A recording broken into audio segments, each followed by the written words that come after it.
చిన్న ప్రార్థన చేసుకొని మరి వాక్యంలోనికి వెళ్దాం. మమ్మల్ని అతి మిక్కిలిగా ప్రేమించినటువంటి మా పరలోకపు తండ్రి, మీ పరిశుద్ధమైన, ఉన్నతమైన, ఘనమైన నామమునకు స్తుతులు, వందనాలు, స్తోత్రాలు చెల్లించుకుంటున్నాం. దినమంతట్లో నా తండ్రి మాకు తోడుగా ఉండి క్షేమాన్ని అనుగ్రహించి ఈ సాయంకాల సమయంలో నా తండ్రి మీ మాటలను మేము ధ్యానించుకోవడానికి మీరు ఇచ్చినటువంటి సమయం కొరకై మీకు వందనాలు తెలియజేసుకుంటూ మరి మీ మాటలను నా తండ్రి మేము ధ్యానించుకున్నట్లుగా చెప్తున్న నాకు మీ పరిశుద్ధాత్మ తోడు సహాయం నుంచి మరి మీ మాటలు నాకు అందించండి. వింటున్న మీ బిడ్డలు నా తండ్రి వాక్యంలో ఉన్నటువంటి సత్యాలను గ్రహించి నా ప్రభా తమ జీవితాలను మార్చుకోగలుగుటకు నా తండ్రి సహాయం చేసి నడిపించమని ఇది ప్రార్థన పరిశుద్ధ నామంలో ప్రార్థించి వేడుకుంటున్నాం తండ్రి. ఆమేన్. బలిపీఠం పైన బలైన సాక్షులు. ప్రకటన గ్రంథం 6వ అధ్యాయము 9వ వచనాన్ని కనుక మనం చదివితే 9వ వచనంలో ఒక ప్రాముఖ్యమైనటువంటి మాటని మరి దేవుడు రాయిస్తున్నాడు.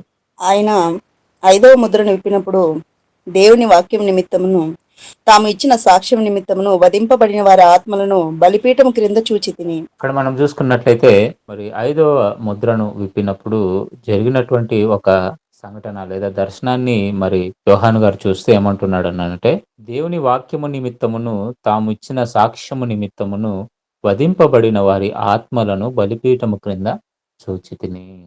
ఇక్కడ ఆయన కనబడుతున్నది ఏంటి అని అంటే ఒక బలిపీఠం కనబడుతుంది.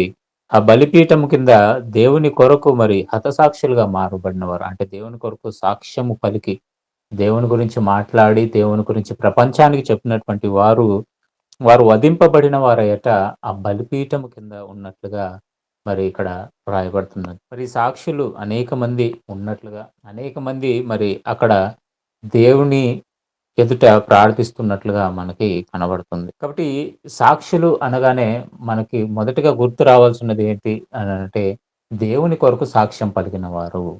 దేవుని కొరకు సాక్ష్యం పలికిన వారు అనగానే మరలా దేవుడేదో మాకు చేసినటువంటి మేలులను బట్టి మరి సాక్ష్యం చెప్పడము అని అనుకోకండి. దేవుడు మనకు చేసినటువంటి మేలులను బట్టి ఆయనకి కృతజ్ఞత చెల్లించడం ఎంతో ఉత్తమం. కాబట్టి దేవుడు కోరుకునేది కూడా అదే. ఆయన మనకు చేసినటువంటి మేలుల్ని 10 మందికి చెప్పడంలో తప్పు లేదు. కానీ సాక్ష్యం అనే పేరుతో దాన్ని చెప్పడం మరి అది అంత మంచిది కాదు. కానీ దేవుడు మన పట్ల ఎన్నో మేలులు చేశాడు. ఎన్నో ఉపకారాలు చేశాడు. కానీ ముఖ్యంగా మేలుల పట్ల లేదా దేవుడు మనకు చేసినటువంటి ఉపకారములను మనం సాక్ష్యాలుగా చెప్పాలా? లేదంటే నిజంగా ఈ సాక్షుల కోవలోకి ఎవరు చేరతారు అనేటువంటిదే ఈ పాఠం యొక్క మూల ఉద్దేశం. నిజంగా ఏ సాక్ష్యము పలికిన వారు ఈ సాక్షుల సంఖ్యలో ఉంటారు అనేటువంటిదే ఈరోజు మన అంశం. కాబట్టి ఎవరు ఈ సాక్షులు లేదా మరణించిన వారు, దేవుని కొరకు మరణించిన వారు ఎవరు అని మనం చూసుకున్నట్లయితే ప్రియులారా లూకా సువార్త 11వ అధ్యాయము 48వ వచనం నుండి. కావున మీరు సాక్షులై మీ పితరుల కార్యములకు సమ్మతించుచున్నారు. వారు ప్రవక్తలను చంపిరి, మీరు వారి సమాధులు కట్టించుదురు. అందుచేత దేవుని జ్ఞానము చెప్పినదేమనగా, నేను వారి యొద్దకు ప్రవక్తలను అపోస్తలను పంపుదును. వారు కొందరిని చంపుదురు, కొందరిని హింసింతురు. కాబట్టి లోకము పుట్టినది మొదలుకొని అనగా హేబేలు రక్తం మొదలుకొని బలిపీఠమునకును మందిరమునకును మధ్యను నశించిన జకర్యా రక్తం వరకు చిందింపబడిన ప్రవక్తలందరి రక్తము నిమిత్తము ఈ తరము వారు విచారింపబడదురు. నిశ్చయంగా ఈ తరము వారు ఆ రక్తము నిమిత్తము విచారింపబడదురని మీతో చెప్పుచున్నాను. ఇక్కడ మనం చూసుకున్నట్లయితే యేసుక్రీస్తు ప్రభులు వారు కొంతమంది ధర్మశాస్త్రాన్ని ఉపదేశించేవారు ఆయన దగ్గరకు వచ్చి మరి ఆయనతో ఒక మాటను సంధించారు. అదేంటంటే 46వ వచనంలో, అయ్యా ధర్మశాస్త్రోపదేశకులారా, ఆయన మాట్లాడుతూ ఏమంటున్నాడంటే, అయ్యో ధర్మశాస్త్రోపదేశకులారా, మోయ శక్యము కాని బరువులను మీరు మనుష్యుల మీద మోపుతురు గాని మీరు ఒక వేలుతోనైనను ఆ బరువులను ముట్టరు. అయ్యో మీ పితరులు చంపిన ప్రవక్తల సమాధులను మీరు కట్టించుచున్నారు. కావున మీరు సాక్షులై మీ పితరుల కార్యములను సమ్మతించుచున్నారు. వారు ప్రవక్తలను చంపిరి, మీరు వారి సమాధులను కట్టించుచున్నారు. ఇక్కడ మరి ధర్మశాస్త్రాన్ని ఉపదేశించేటువంటి వారిని ఉద్దేశించి యేసుక్రీస్తు ప్రభులు వారు చెబుతున్నటువంటి మాట ఏంటనంటే, మీ పితరుల గురించి అంటే వాళ్ళ పితరుల గురించి ఒక మాట చెప్తే ఏమంటున్నాడంటే, మీరు ప్రవక్తలను చంపారు. మీ పితరులు ఎవరైతే ఉన్నారో, మీ తండ్రులు ఎవరైతే ఉన్నారో వాళ్ళు ప్రవక్తలను చంపితే మీరేం చేస్తున్నారంటే ఆ ప్రవక్తలకు సమాధులు కడుతున్నారు. చంపినటువంటి వారి కొరకు సమాధులు కడుతున్నారు. కాబట్టి మా పితరులు మరి వాక్యాన్ని లేదా దేవుని యొక్క మాటలను అందించినటువంటి ప్రవక్తలను చంపారు అని మీరే దానికి సాక్ష్యం ఇచ్చుచున్నారు అని చెప్పి. మీరే దేనికి సాక్షులుగా నిలబడుతున్నారంటే, సమాధులను కట్టించి మీరు దేనికి సాక్షులుగా నిలబడుతున్నారు అననంటే, మీ పితరులు మరి పూర్వము తండ్రి అయినటువంటి దేవుడు పంపించినటువంటి ప్రవక్తలను చంపారు. చంపారు. వారి యొక్క లిస్ట్ ఏంటి అని మనం ఆలోచిస్తే, ఏమంటే తర్వాత 5వ వచనంలో చెప్తున్నాడు. హేబెలు రక్తము మొదలుకొని బలిపీఠమునకును, మందిరమునకును మధ్య నశించిన జకరయ రక్తము వరకు చిందింపబడిన ప్రవక్తలందరి రక్తము నిమిత్తము ఈ తరము వారు విచారింపబడుదురు. ఆ తరము వారితో అంటున్నాడు ఏంటనంటే, ఇదిగో ప్రవక్తలు చంపారు. ప్రవక్తలను ఎంతో మంది చంపారు మీ పితరులు. ఎవరో అన్యులు గాదు. చంపినటువంటి వాళ్ళు ఎవరో కాదు, మీ పితరులే. చంపినటువంటి వారు మీ పితరులు కాబట్టి, మీ పితరులకు సమాధులను కట్టించి మీరు సాక్షులుగా నిలబడుతున్నారు అని చెబుతూ, ఈ తరము వారు దానిని బట్టి ఏమవుతారు అంటే విచారణలోనికొస్తారు అని చెప్తున్నాడు. ఇక బలిపీఠం బలిపీఠము క్రింద ఉన్నటువంటి వారు అనే మాటను మనం ప్రకటన గ్రంథంలో చదివాం. కాబట్టి మొట్టమొదటిగా ఈ బలిపీఠం అంటే ఏంటి? ఆ బలిపీఠం మీద హతమైనటువంటి సాక్షులెవరు అని మనం కాస్త ధ్యానిస్తే ఈ పాఠం యొక్క మూలం మనకి అర్థమవుతుంది. ప్రియమైన దేవుని పిల్లారా, మరి బైబిల్ గ్రంథంలో మొట్టమొదటిగా బలిపీఠాన్ని కట్టింది ఎవరు అని మనం ఆలోచిస్తేనండి, ఆదికాండము 8వ అధ్యాయము 20వ వచనం నుండి గనుక మనం చూస్తే, అప్పుడు నోవాహు యెహోవాకు బలిపీఠము కట్టి పవిత్ర పశువులన్నిటిలోనూ పవిత్ర పక్షులన్నిటిలోనూ కొన్ని తీసుకొని ఆ పీఠం మీద దహన బలిని అర్పించెను. అప్పుడు యెహోవా ఇంపైన సువాసన ఆగ్రహించి ఇక మీదట నరులను బట్టి భూమిని మరలా శపించెను. ఎందుకనగా నరుల హృదయాలోచన వారి బాల్యం నుండి చెడ్డది. నేనిప్పుడు చేసిన ప్రకారంగా ఇకను సమస్త జీవులను సంహరింపను. ఇక్కడ మనం చూసుకున్నట్లయితే నోవహు గారు మరి ఆ ఓడ నుండి దిగి వచ్చిన తర్వాత దేవుని యొక్క ఉగ్రత భూమి మీద అంతా కూడా వ్యాపించి, మరి ఆ రోజు ఉన్నటువంటి మనుషులందరినీ కూడా చంపేసి మరి నోవహు గారి యొక్క కుటుంబాన్ని బ్రతికించినట్లుగా మనకు తెలుసు. ఎన్నో సందర్భాలలో మనం నేర్చుకున్నాం. కాబట్టి ఇప్పుడు ఎప్పుడైతే నోవహు గారు మరి ఓడ నుండి బయటకొచ్చారో, బయటకొచ్చిన తర్వాత వెంటనే ఆయన చేసినటువంటి పని ఏంటనంటే, యెహోవాకు ఒక బలిపీఠంను కట్టాడు. బలిపీఠంను కట్టి, ఆ బలిపీఠం మీద కొన్ని పశువులను బలిగా ఇచ్చినట్లుగా మనం చూస్తున్నాం. దహన బలిగా అర్పించినట్లుగా మనం చూస్తున్నాం. ప్రతిగా దేవుడు ఏం చెప్తున్నాడు? ఆ బలిపీఠంను కట్టించి, బలిపీఠంను కట్టిన తర్వాత దహన బలిని ఆగ్రానించిన తరువాత యెహోవా ఒక మాట ఇస్తున్నాడు. తండ్రి అయినటువంటి దేవుడు ఒక మాట ఇస్తున్నాడు మనుషులకు. అదేంటనంటే, ఇప్పుడు నేను చేసినటువంటి ఈ నాశనం ఏదైతే ఉందో, మరలా నేను దానిని చేయను. నేను మనుష్యులను ఇక శపించను. అంటే శపించను అనగానే మరి ఎన్నో సందర్భాలలో శపించాడు, ఎన్నో ఎన్నో సందర్భాలలో చంపేశాడు కదండి అని అనుకోకండి. నోవహు దినములలో ఆయన ఎలాగైతే చేశాడో అలాగు చేయను అని మాటిచ్చాడు. అంటే ఒక ప్రమాణానికి గుర్తుగా బలిపీఠము మనకి కనబడుతుంది. ఆ బలిపీఠంలో వచ్చినటువంటి ఆ సుగంధ ద్రవ్యాన్ని లేదా సువాసనను ఆఘ్రానించిన తండ్రి అయినటువంటి దేవుడు ఏం చేశాడు అనంటే, ఒక ప్రమాణం చేశాడు మనుష్యులకి. అంటే క్షమాపణ, క్షమా అనేటువంటిది దయచేయడానికి గుర్తుగా దేవుడు బలిపీఠాన్ని ఆ యొక్క బలిపీఠం మీద నోవహు గారు ఇచ్చినటువంటి బలిని ఆయన ఆగ్రానించినట్లుగా మనం చూస్తున్నాము. బలిగా మరి ప్రతిగా ఆయన ఆ బలికి ఒక వాగ్దానాన్ని చేశాడు. అదేంటనంటే, క్షమాపణ నేను ఇస్తాను మనుషులకి ఇక మీదటి నుంచి. వాళ్ళు చేసేటువంటి పాపాలను బట్టి వాళ్ళని సంహరించుకుంటూ పోతే, వాళ్ళని చంపేసుకుంటూ పోతే ఇంక భూమి మీద మనిషి అనేవాడు ఉండడు గనుక, ఇక మీదటి నుండి నేను వారిని క్షమిస్తాను. వారు చేసేటువంటి తప్పులను నేను, ఒకవేళ వాళ్ళు మారు మనసు పొందితే, వాళ్ళు మరలా నా వైపు తిరిగితే నేను క్షమిస్తాను అని క్షమ అనేటువంటిది అక్కడ నుండి ప్రారంభమైంది పిల్లరా. కాబట్టి బలిపీఠము దేనికి మరి సాదృశ్యంగా ఉంటుంది అంటే, క్షమించడానికి, దేవుని పట్ల క్షమాపణ పొందుకోవడానికి ఒకనాడు బలిపీఠము నోవహు గారు కట్టినట్లుగా మనం చూస్తాం. దీనినే మరి దేవుడు ఇశ్రాయేలీయులకి ఆజ్ఞగా తర్వాత ఇచ్చినట్లుగా మనం చూస్తాం. నిర్గమకాండము 20వ అధ్యాయము 24వ వచనం నుండి చూస్తే, వంటి బలిపీఠమును నా కొరకు చేసి దాని మీద నీ దహన బలులను సమాధాన బలులను ఒక్క నీ నిమిషం 21వ గొర్రెలను వచనం నుండి చదవండి. 21వ వచనం నుండి చదివితే మీకు అర్థమవుతుంది సందర్భం.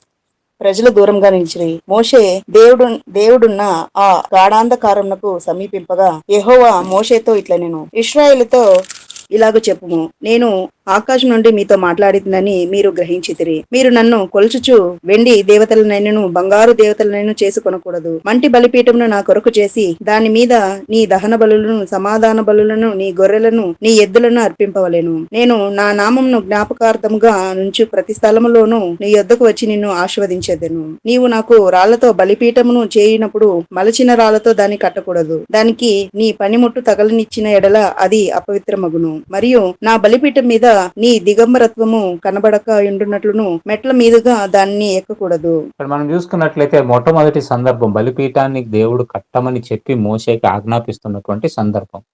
ఇక్కడ 10 ఆజ్ఞలనిచ్చాడు. 10 ఆజ్ఞలనిచ్చిన వెంటనే ఆయన బలిపీఠం గురించి మాట్లాడుతున్నాడండి. సో మీకు 4వ వచనం నుండి మీకు 20వ అధ్యాయం మొదటి వచనం నుండి మీరు చదువుకుంటూ వస్తే ఆజ్ఞల గురించి మాట్లాడుతూ వస్తాడు. ఇక్కడ 21వ వచనం నుండి ఆయన చెబుతున్నటువంటి మాట ఏంటనంటే ఇశ్రాయేలీయులతో ఆకాశము నుండి నేను మీతో మాట్లాడాను. గుర్తుపెట్టుకోండి. నేను నీతో మాట్లాడుతున్నాను. మీకు చెప్పాల్సినటువంటి విషయాలను నేను చెబుతున్నాను. దానిని మీరు గ్రహించారు. కాబట్టి ఇప్పుడు మీరేం చేస్తారు? మీరు నన్ను కొలిచి వెండి దేవతలనైనను, బంగారు దేవతలనైను చేసుకొనకూడదు. అంటే దేవతలను చేసుకొని వాటికి మీరు బలిపీఠములను కట్టకూడదు.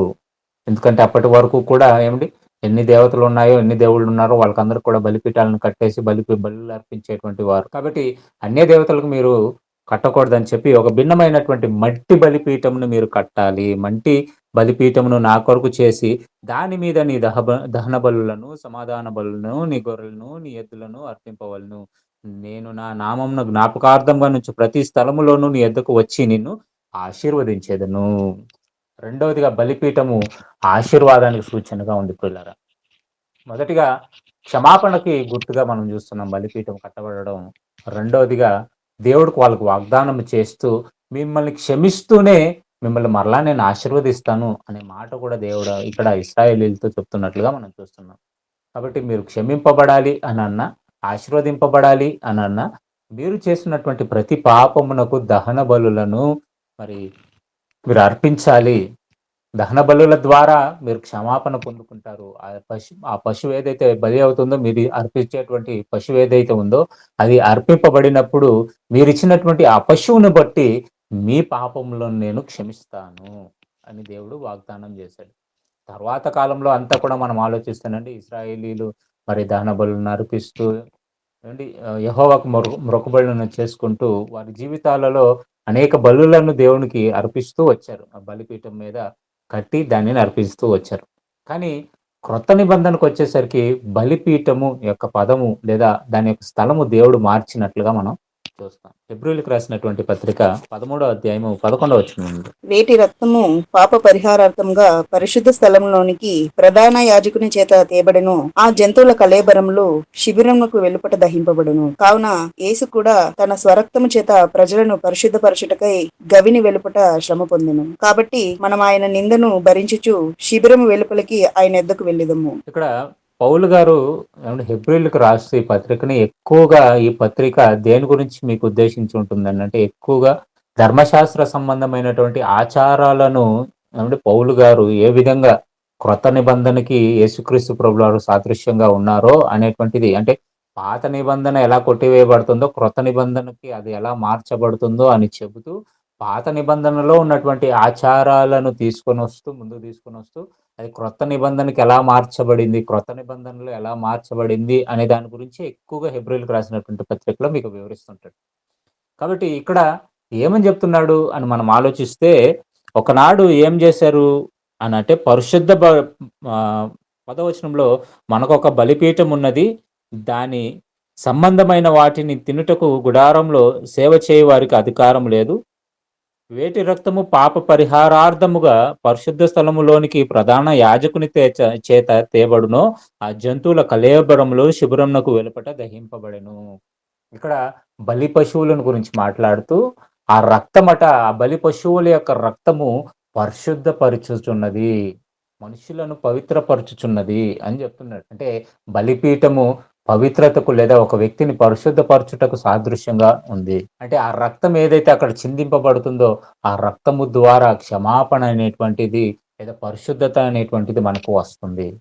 కానీ ఇక్కడ జరిగింది ఏంటి? ఒకప్పుడు మనం దహన బలులనిచ్చాము, బలులనిచ్చాం బాగానే ఉంది.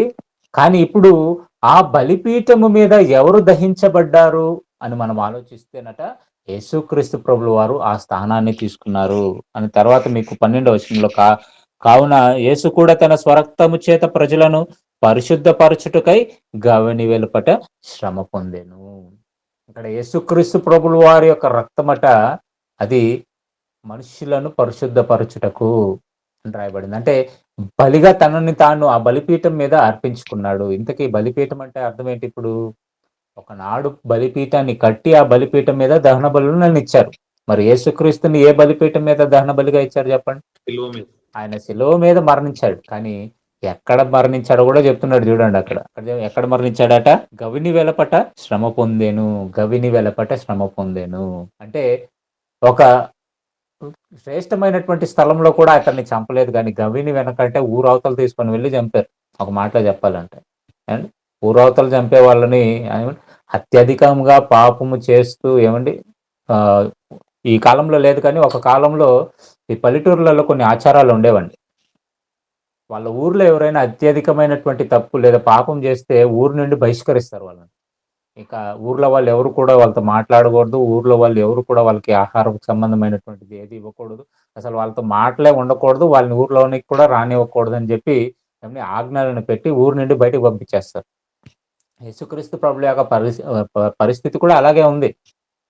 ఆయనట గవిని వెలుపట శ్రమ పొందాడు. శ్రమ పొంది ఏం చేశాడు? ఆయన రక్తము ద్వారా మనలను పరిశుద్ధపరిచాడు. కాబట్టి మనము ఆయన నిందను భరించు శిబిరము వెలుపల ఆయన యొద్దకు వెళ్ళుదము. అండి. ఇది చాలా క్లిష్టమైనటువంటి మాటలండి అర్థం చేసుకోవడానికి. సాధారణంగా చదివితే అర్థం కాదు. ఇప్పుడు ఆయన గవిని వెలుపల చెల్లిపోయాడని చెప్పేసి ఇప్పుడు మనం కూడా బయటకు వెళ్దాం అంటున్నాడు చూడండి. వెలుపలకు వెళ్ళి ఆయన యొద్దకు వెళుదాం అంటున్నాడు. ఇదేంటండి అర్థమే కాదు కదా! ఓకే. ఈ ఈ మాటలు మనము జాగ్రత్తగా పరిశీలిస్తేనండి, బలిపీఠము అంటే ఒకప్పుడు బలిపీఠాన్ని కట్టి, ఆ బలిపీఠం మీద దహన బలులను అర్పించేవారు. కానీ ఇప్పుడు బలిపీఠము అనగానే ఈ భూమినే బలిపీఠముగా దేవుడు మలిచాడు. కాబట్టి యేసుక్రీస్తు ప్రభుల వారు ఈ భూమి మీద మన కొరకు మరణించాడు. ఈ భూమి మీదకొచ్చాడు. ఈ భూమి మీద బ్రతికాడు. ఈ భూమి మీద మన కొరకు తన రక్తాన్ని చిందించి, పశువుల యొక్క రక్తానికి బదులుగా తన రక్తాన్ని మన కొరకు కార్చాడు. కాబట్టి ఈ భూమి అనేటువంటిదే బలిపీఠముగా మనకు కనబడుతుంది. అంటే భూమి మీద దేవుని కొరకు బ్రతికే వారందరూ కూడా వారు బలిపీఠం మీద ఉన్న వారితో సమానము. భూమి మీద ఎందరైతే ఉన్నారో దేవుని కొరకు వాళ్ళందరూ కూడా ఎక్కడున్నారు? దేని మీద ఉన్నారంటే బలిపీఠం మీద ఉన్నారు. ఏ సమయానికైనా మిమ్మల్ని గాల్చేస్తారు. బలిపీఠం మీద ఉండడం అంటే ఏ సమయంలోనైనా మీ ప్రాణం పోతుంది. బలిపీఠం అంటే అర్థం అది. కాబట్టి ఏ సమయమైనా కూడా ఏమంటే మీ జీవితాలు ముగించబడుతుంది. గుర్తుపెట్టుకోండి. కానీ ఈ సంగతిని తెలుసుకున్నటువంటి కొంతమంది సాక్షులు ఎలా బ్రతికారో వారి జీవితాలను మనం చూద్దాం ప్రియులారా.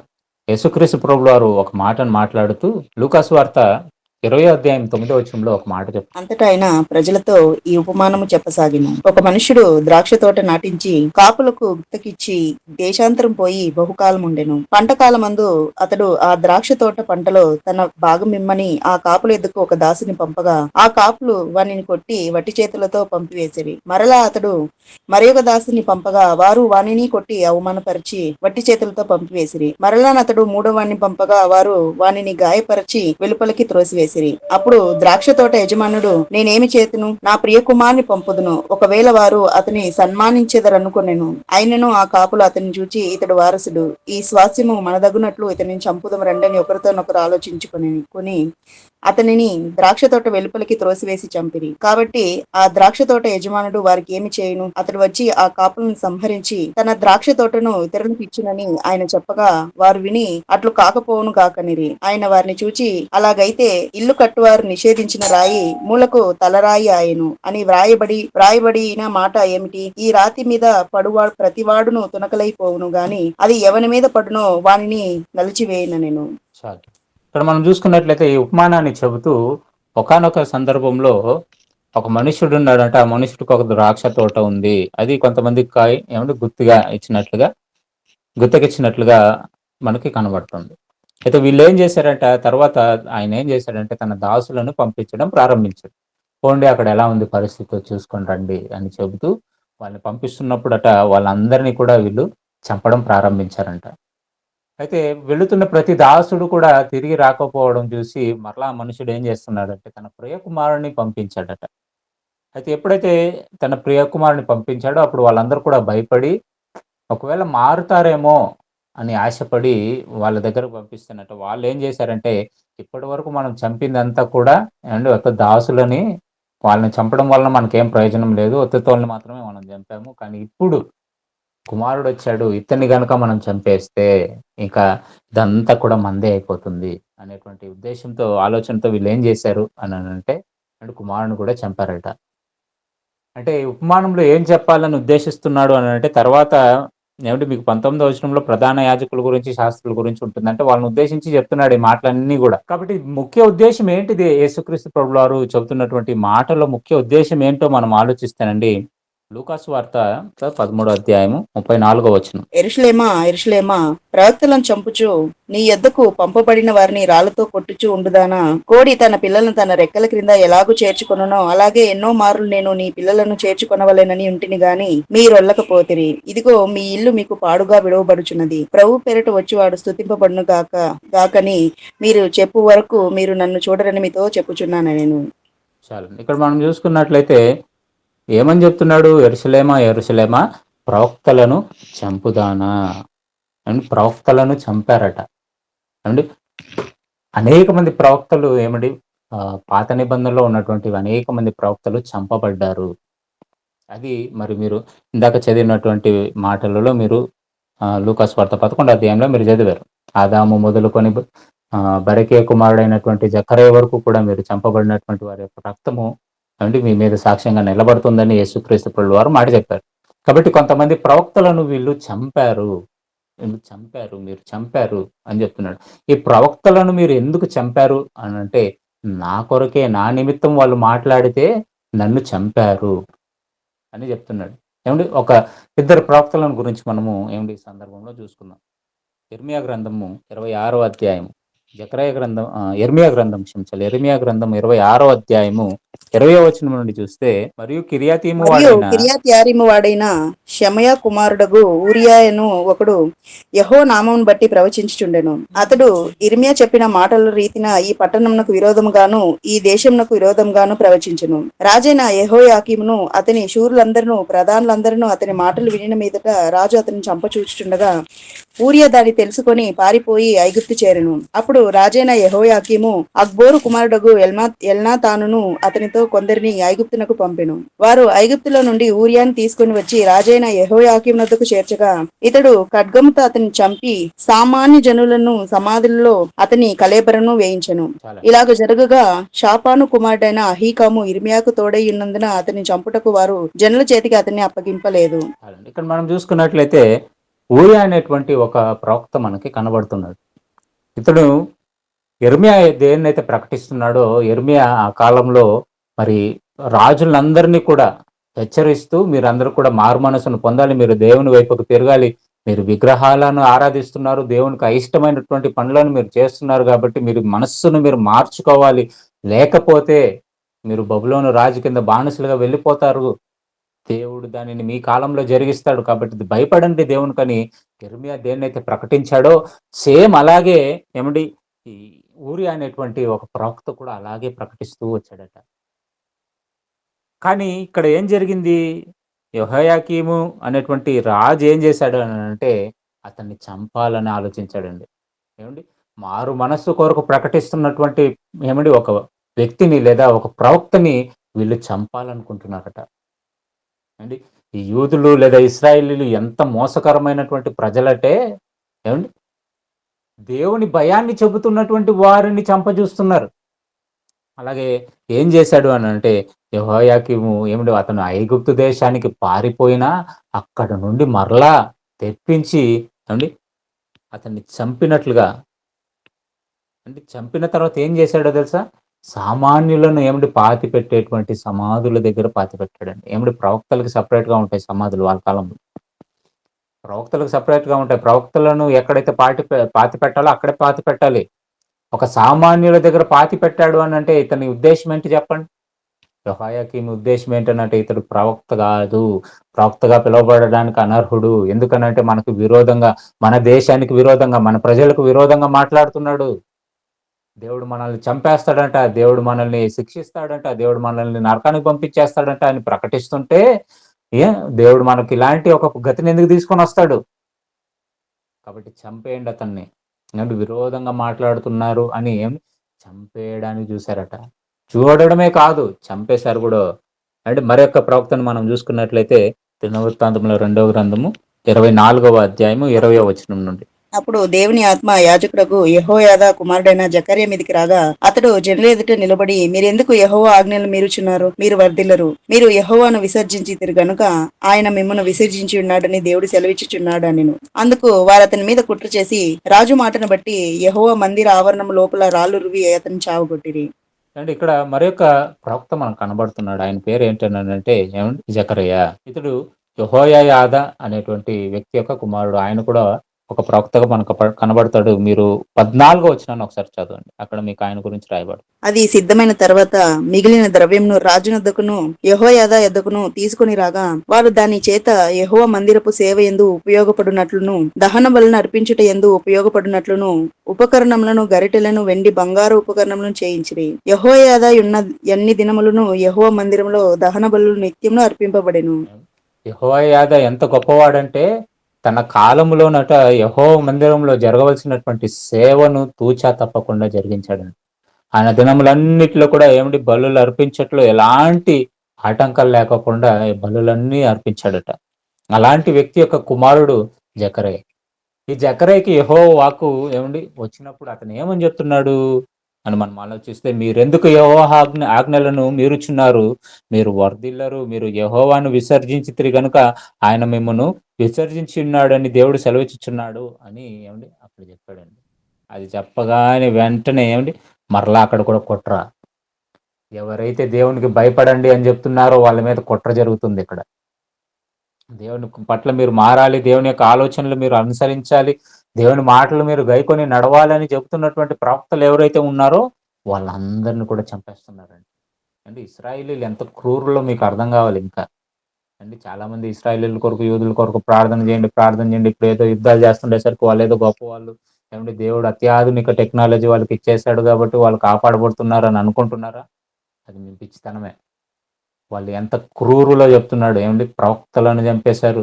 ఆఖరికి యేసుక్రీస్తు ప్రభుల వారు దేవుని యొక్క కుమారుడైనటువంటి యేసుక్రీస్తు ప్రభుల వారిని కూడా వాళ్ళు చంపడానికి తీయలేదు, చంపేశారు.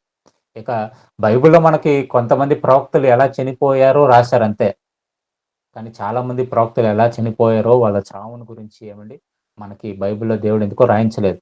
కానీ కొందరి ప్రవక్తల యొక్క ముగింపు ఎలా ఉందో మనము తెలుసుకునే ప్రయత్నం చేద్దాం. కొంతమంది యూదుల గ్రంథాలలో ఆ ప్రవక్తలు ఎలా చనిపోయారో కొన్ని యూదుల గ్రంథాలలో లిఖించబడింది. కాబట్టి బైబిల్‌లో మనకి రాయబడినటువంటిదే మనకి ఎప్పటికైనా కూడా అథెంటికేటెడ్ అండి. ఒకవేళ బైబిల్‌లో మనకు చెప్పలేదు అంటే దేవుడు ఎందుకో దాన్ని రాయించలేదు.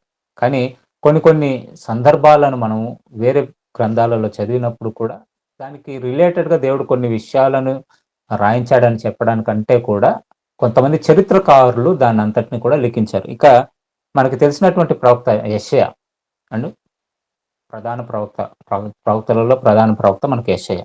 ఇతని యొక్క మరణం ఎలా సంభవించిందో మనకు రాయబడలేదు. యెషయా మరి ఇశ్రాయేలీయులను ఒక పక్క యూదులను కూడా ఎంతగానో హెచ్చరించాడు. మనము అనేక మార్లు చదువుతుంటాం. యెషయా గ్రంథం 1 అధ్యాయం 1 వచనంలో, ఆకాశమా వినుము, భూమి నా మాట చెవియొగ్గుము, నేను పిల్లలను కన్నాను, వారిని పెద్దవారిని చేయాలనుకున్నాను, చేశాను, వారు నా మీద తిరగబడ్డారు అని ఇశ్రాయేలీయుల గురించి రాస్తున్నటువంటి సందర్భాలు మనం ఎన్నో సార్లు చదివాం.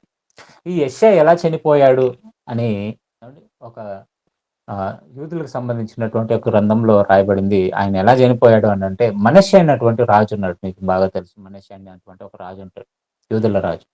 ఇతడు ఏం చేశాడు అని అంటే, ఈ యెషయా చేస్తున్నటువంటి హెచ్చరికలకు కోపం వచ్చి యెషయాని ఎలా చంపించాడు అని అంటే, అతన్ని గుడ్డలన్నీ తీసేసి నగ్నంగా అతన్ని చేసి తలకిందులుగా పడుకోబెట్టి, తలకిందులుగా అతన్ని ఏలాడదీసి తలక్రిందులుగా తన 2 కాళ్ళను చీల్చి వేలాడదీసి ఒక రంపం చేయించాడంటండి. రంపం అంటే మనం ఇనప రంపం అనుకుంటాం. ఇనప రంపం గాదు గానీ, ఒక మొద్దుతో లేదా ఒక చెక్కతో ఒక రంపాన్ని జేయించాడంట. ఇనప రంపం అయితే ఏమండి తొందరగా తెగిపోతుంది. కానీ ఈ చెక్కతో చేయబడినటువంటి రంపం తొందరగా తెగదు. ఆ చెక్కతో చేయబడినటువంటి రంపంతోనట అతనికి సగానికి ఏమండి అతడు ఏమండి రంపంతో కోసినట్లుగా ఏమండి చరిత్రకారులు రాశారు. అందుకనే మీకు హెబ్రీయులకు రాసినటువంటి పత్రికలో రంపములతో కోయబడ్డారు అనేటువంటి మాట ఉంటుంది మీకు మరి పాంప్లెట్‌లో ప్రధానంగా అదే మాట రాశాడు అన్నగారు. రంపములతో కోయబడ్డారు. ఎందుకు? యెషయా ఏవండీ ఎన్నో జాగ్రత్తలను చెప్పినటువంటి వాడు. ఏమండి 66 అధ్యాయాలున్నాయి అతను రాసినటువంటి పుస్తకంలో. ప్రతి అధ్యాయము ఏవండీ వాళ్ళు చేసినటువంటి తప్పులను చెబుతూ ఉంటుంది. ఎలా మారాలో చెబుతూ ఉంటుంది. అలాగే యేసుక్రీస్తు ప్రభుల వారైనటువంటి ఒక రక్షకుడు వస్తాడు. అతడు మన కొరకు తన రక్తాన్ని చిందించి మనకు రక్షణను అనుగ్రహిస్తాడని చెప్పినటువంటి ప్రవక్తని ఎలా చంపారు? ఎంత కఠినంగా చంపారు అంటే, ఎంత క్రూరంగా చంపారు అనంటే, అతన్ని తలకిందులుగా ఏమండి వేలాడదీసి, ఏమండి చెక్కతో చేయబడినటువంటి ఒక రంపంతో అతన్ని నడిమికి కోసి చంపారంటండి. ఇక యిర్మీయా సంగతి మనకు తెలుసు. యిర్మీయా మరొక ప్రవక్త. అండ్ ఇవన్నీ కూడా మనకు బైబిల్‌లో రాయబడలేదు. కానీ చరిత్రకారులు దీని గురించి రాశారు. ఇక యిర్మీయా ఎలా చనిపోయాడు అనంటే, యిర్మీయా మనకు తెలుసండి బబులోను రాజు అతన్ని విడిచిపెట్టేసాడు. చాలా సందర్భాలలో మనం నేర్చుకున్నాం. విడిచిపెట్టేసిన తర్వాత అతడు ఏమండి కొంతకాలం ఐగుప్తు దేశానికి వెళ్ళినప్పుడు ఏమండి అక్కడున్నటువంటి కొంతమంది ఏం చేశారంటే, ఇతని భక్తిని చూసి ఇతడే మా మీద ప్రవచనాలు చెప్పాడు. మేమందరం బానిసలుగా వెళ్ళిపోతామని చెప్పాడని చెప్పి అండి అతని మీద కోపగించుకొని అక్కడున్నటువంటి వాళ్ళు ఏం చేశారనంటే, అండి యూదులు అతన్ని రాళ్ళతో కొట్టి చంపారంట. ఐగుప్తు దేశానికి పారిపోయారు కొంతమంది యూదులు. ఏమండి బబులోను రాజొచ్చి వాళ్ళందరిని కూడా చెరలోనికి తీసుకొని వెళ్తున్నప్పుడు అండ్ కొంతమంది పారిపోయారు. కొంతమంది వేరే దేశాలకు వెళ్ళిపోయారు. కొంతమంది దాముకున్నారు. ఇలా ఐగుప్తు దేశానికి వెళ్ళినటువంటి వారు ఐగుప్తు దేశంలో యిర్మీయాని చూసి యిర్మీయాని రాళ్ళతో కొట్టి చంపినట్లుగా ఏంది చరిత్రకారులు రాస్తున్నారు. ఇక మరొక వ్యక్తిని మనం చూసుకున్నట్లయితే అండి యెహెజ్కేలు ప్రవక్త అయినటువంటి యెహెజ్కేలు. యెహెజ్కేలు యొక్క మరణం గురించి కూడా మనకి రాయబడలేదు. కానీ యెహెజ్కేలు ఏమంటే ఒక దృఢమైనటువంటి సంకల్పంతో బబులోను రాజ్యంలో ఉంటాడు. మనకి దానియేలు సందర్భం, షడ్రకు, మేషకు, అబేద్నెగోల సందర్భాలను మనం చూస్తుంటాం గానీ, కానీ యెహెజ్కేలుకి జరిగింది ఏంటి అనంటే అతన్ని ముక్కలుగా ఏమండి కోసి చంపినట్లుగా మరి ఎవరు చంపారో తెలీదు. మనకి దాని గురించి ఇది లేదు గానీ, ఆధారాలు లేవు. కానీ ఆయన్ని ముక్కలుగా కోసి చంపినట్లుగా ఏమండి కొంతమంది చరిత్రకారులు దాని గురించి రాశారు. ఇక ఆమోసు గురించి మనం చూసుకున్నట్లయితే తర్వాత ప్రవక్త ఆమోసు గారి గురించి మనం ఆలోచిస్తున్నట ఇతడు కూడా ఏమంటే దేవుని యొక్క మాటలను చెప్పడంలో దిట్టండి. ఆమోసు గ్రంథం మనకు చాలా చిన్న గ్రంథంగా కనబడుతుంది. కాబట్టి మనకి ఎక్కువగా ఆయన గురించి ఏమి తెలియదు. కానీ ఈ ఆమోసు ఎంత ఏమండి దేవుని వాక్యాన్ని ప్రకటించడానికి ఎంత ఆయన స్థిరంగా ఉన్నాడో ఆమోసు గ్రంథం 7వ అధ్యాయం 12వ వచనాన్ని ఒకసారి మనం చదివితే మరియు అమధ్య ఆమోస్తో ఇట్లా నేను దీర్ఘదర్శి తప్పించుకొని యూదా దేశమునకు పారిపోము, అచ్చటనే బత్తెము సంపాదించుకొనుము, అచ్చటనే నీ వార్త ప్రకటించుము. బేతేలు రాజు యొక్క ప్రతిష్ఠిత స్థలము రాజధాని పట్టణమై ఉన్నందున నీవికను దానిలో నీ వార్త ప్రకటన చేయకూడదు. అందుకు ఆమోసు అమాజ్యత ఇట్లా నేను ప్రవక్తనైనను కాను, ప్రవక్త యొక్క శిష్యుడినైనను కాను, కానీ పశువుల కాపరినై మేడి పండ్లు ఏరుకుని వాడను. నా మందలను నేను కాచుకొనుచుండగా యెహోవా నన్ను పిలిచి, నీవు పోయి నా జనులకు ఇశ్రాయేల్ వారికి ప్రవచనము చెప్పమని నాతో సెలవిచ్చెను. యెహోవా మాట ఆలకించుము. ఇశ్రాయేలును గూర్చి ప్రవచింపకూడదనియు ఇస్సాకు సంతతి వారిని గూర్చి మాట జార విడవకూడదనియు నీవు ఆజ్ఞ ఇచ్చుచున్నావే. యెహోవా సెలవిచ్చినదేమనగా, నీ భార్య పట్టణమందు వేశ్యగును, నీ కుమారులు కుమార్తెలు ఖడ్గం చేత కూలుదురు, నీ భూమి నూలు చేత విభాగింపబడును, నీవు అపవిత్రమైన దేశమందు చత్తువు, అవశ్యంగా ఇశ్రాయేలీలు తమ దేశంను విడిచి చెరగొనబడుదురు. చాలండి. ఇక్కడ మనం చూసుకున్నట్లయితే ఆమోసు ఎలాంటి వాడు అంటే అమధ్య అండి అతన్ని పిలిపించి అతనికి వార్నింగ్ ఇస్తున్నాడు. 10వ వచనం నుండి మీరు చదవచ్చు. 10వ వచనం నుండి అతని మీద ఎలాంటి కుట్ర జరిగిందో అదంతా కూడా రాస్తాడు. అయితే అమధ్య ఇక్కడ ఏం చేస్తాడు అని అంటే, నువ్వు ఇక్కడ నుంచి పారిపోవడం మంచిది ఆమోసు. ఎందుకనంటే నువ్వు ఇక్కడ ఉన్నావంటే చనిపోతావు. ఎందుకనంటే నువ్వు ప్రకటిస్తున్నటువంటి ప్రకటన ఏదైతే ఉందో ఇశ్రాయేలీయులకు విరోధంగా, దానిని బట్టి మరి రాజు నిన్ను చంపేస్తాడు లేదా నువ్వు చచ్చిపోతావు. కాబట్టి నువ్వు ఇక్కడ నుండి పారిపోయి ఎక్కడైనా పోయి బ్రతుక్కో అని చెప్పి ఏమండి అతన్ని చెప్పి పంపిస్తున్నాడు. అందుకు ఆమోజు ఏమంటున్నాడు, నేను ప్రవక్తను అనుకుంటున్నావు, నేను ప్రవక్తను కాదు, నేను ప్రవక్తుల యొక్క శిష్యుని కూడా కాదు. కానీ నా పాటికి నేనేదో నా పని చేసుకుంటుంటే యెహోవా మాట నాకు వచ్చి నా యొద్దకు వచ్చి ఇదిగో నువ్వు వెళ్ళి ఇలా ప్రకటించమని పంపించాడు. కాబట్టి యెహోవా మాట వినడం శ్రేష్టమా, నీ మాట వినడం శ్రేష్టమా అమధ్య? మీరు చంపినా నాకు చింత లేదు. కాబట్టి నేను నీకు సెలవిస్తుంది ఏంటంటే ఇదిగో నీ దేశం ఇలా మారిపోతుంది. నువ్వు ఎక్కడ చనిపోతావు, నీ భార్య ఏమైపోతుంది, నీ పిల్లలు ఏమైపోతారో అంతా కూడా ప్రవచించాడండి. అలాగే జరుగుతుంది. కాబట్టి ఈ అమజ్యానే ఏమండి ఇతని మీద కుట్ర పన్ని చంపించాడు అనేటువంటిది ఏమండి చరిత్రకారులు రాస్తున్నారు. ఎలా చంపారట? ఎలా చంపారని మనం చూస్తేనండి, ఒక బలమైనటువంటి ఒక మొద్దు తీసుకొని అతని తల మీద బాదినట్లుగా, అది ఎవరు కొట్టారో తెలీదు కానీ, అతని తల మీద కొట్టి చంపినట్లుగా ఏమండి మనకి చరిత్రకారులు రాస్తున్నారు. అంటే ఒక బలమైనటువంటి ఒక ముద్దును తీసుకొని అతని తల మీద కొట్టగా అతను చనిపోయినట్లుగా ఏమండి చరిత్రకారులు రాస్తున్నారు. కాబట్టి అమధ్య అది చేయించాడని కొంతమంది ఏమండి అభిప్రాయపడుతున్నారు. ఇక అనేక మంది ప్రవక్తలు అనేది చంపింపబడినట్లుగా లేదా చంపినట్లుగా మనము చూస్తున్నాం. కనుకనే దేవునికి ఎందుకు ఇశ్రాయేలీయుల మీద అంత కోపము అని మనం ఆలోచిస్తానండి. యూదుల మీద ఎందుకు ఆయనకు అంత కోపం అన్నానంటే, ఏమండి ఆయన మాటలను ప్రకటించడానికి వచ్చినటువంటి ప్రతి ప్రవక్తని కూడా వాళ్ళు చంపారండి. మీరు జాగ్రత్త పడండి, మీ మనస్సును మార్చుకోండి, మీరు దేవుని వైపుకు తిరగండి అని అంటే అలాంటి వారిని చంపేస్తారు. ప్రవక్తలు కాకే తాము ప్రవక్తలమని చెప్పుకొని ఏమండి దేవుడు మీకు ఏదో మేలులు చేసేస్తాడు, మీకు ఏదో గొప్పగా ఇచ్చేస్తాడని, దేవుడు మనల్ని కాపాడతాడని చెప్పేటువంటి ప్రవక్తలను తమ ఆస్థానాలలో పెట్టుకున్నారు. ఆనాడు ఉన్నటువంటి యూదుల రాజులు గాని లేదా ఇశ్రాయేలీయుల రాజులు గాని. దేవుని హెచ్చరికనిచ్చినటువంటి ప్రతి ప్రవక్తను చంపారండి. దేవుడు ఏ ప్రవక్తనైతే పంపించి హెచ్చరించాడో, మీ మనసులను మార్చుకోండి అని చెప్తున్నాడో, అలాంటి ప్రవక్తలను అందరినీ కూడా వీళ్ళు చంపారు. అందుకని యేసుక్రీస్తు ప్రభులు వారు ఏమన్నాడనంటే, మీరే సాక్షులు అని ఆ తరములో ఉన్నటువంటి వారికి చెప్తున్నాడు. ఇలా దేవుని కొరకు మరణించినటువంటి వారి యొక్క సాక్ష్యాలను మనం చూస్తున్నాం పిల్లరా. కొన్ని బైబిల్‌లో మనకు రాయబడ్డాయి. కొన్ని చరిత్రకారులు ఏమండి వారి చరిత్రలో రాసినటువంటి సందర్భాలను మనం చూస్తున్నాం. ఇలా అనేక మంది దేవుని కొరకు సాక్షులుగా బ్రతికారు. ఈ భూమి అనేటువంటి బలిపీఠము మీద వారిచ్చినటువంటి సాక్ష్యాలను బట్టి వాళ్ళు హతులైనట్లుగా, బలి అయినట్లుగా మనం చూస్తున్నామండి. అందుకనే బలిపీఠం మీద బలి అయినటువంటి సాక్షులు అనేటువంటి పాఠం. అంటే ఇంతమంది ఊచకోత కోయబడ్డారండి. పాత నిబంధనలలో ఎంతో మంది ప్రవక్తలు ఏమిటి ఆనాడున్నటువంటి రాజులే, స్వజనులే వారిని చంపినటువంటి సందర్భాలను మనం చూస్తున్నాం. ఒక యెషయా గాని, ఒక యిర్మీయా గాని, ఒక జకరియా గాని, ఆమోసు గాని వీళ్ళందరూ కూడా చంపబడినటువంటి సందర్భాలను మనం చూస్తున్నాం. కాబట్టి ఇందుని బట్టి అంటే యేసుక్రీస్తు ప్రభులు వారు చెప్పినటువంటి మాట మనకి గుర్తొస్తుంది. ఆదాము మొదలుకొని బరికే కుమారుడైనటువంటి జకరయాను మీరు చంపినారే, వారి అందరి యొక్క రక్తం మీ మీదకి వస్తుందని చెప్పాడు. ఆనాడు ఉన్నటువంటి తరం వారితో. ఇలా సాక్ష్యం ఇచ్చి దేవుని కొరకు బలిపీఠం మీద అర్పింపబడిన వారు ఎంతో మంది మనకి కనబడతారు పిల్లలు. అలా సాక్ష్యం చెప్పిన వారు దేవుని చేత అంగీకరింపబడిన వారుగా మనకు కనబడతారు.